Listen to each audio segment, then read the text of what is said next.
Hello and welcome back to the iEDI e-learning course, the series where we talk about everything related to working at iEDI. And today, we're picking up the phone. That's right, something as simple as talking to somebody else can still have its quarrels, and whether you're somebody who feels comfortable taking calls or not, it's a skill that takes time to master. You see, having a customer on the line isn't just a chit-chat, nor is it a test of your social skills.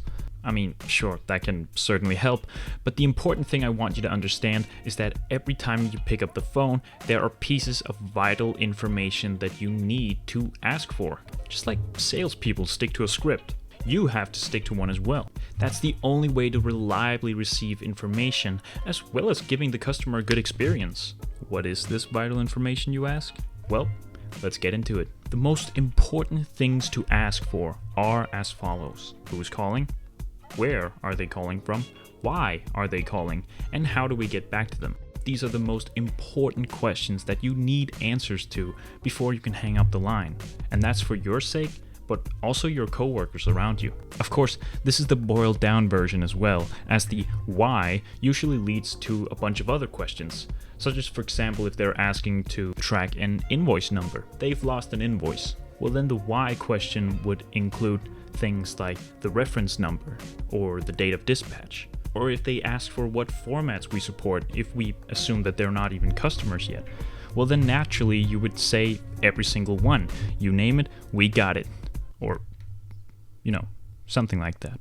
On top of getting the information noted, you also have to keep it simple for them.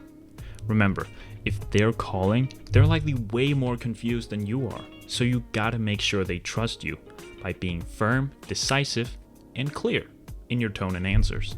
It is common courtesy to always pick up the phone stating who and what the caller has reached. iEDI, this is Nicholas.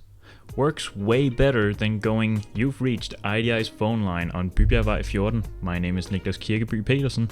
How may I assist you this wonderful evening?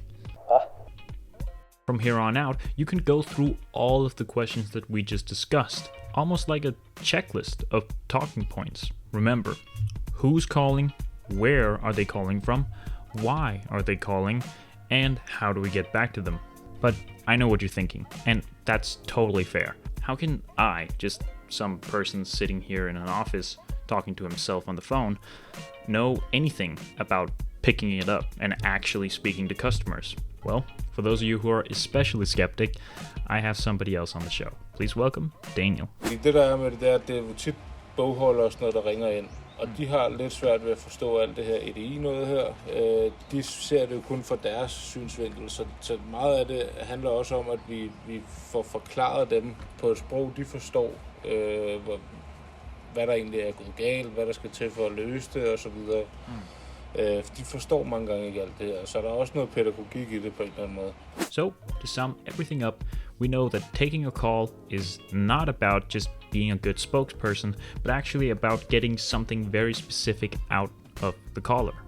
For the last time, everybody, who is calling, where are they calling from, why are they calling, and how do we get back to them?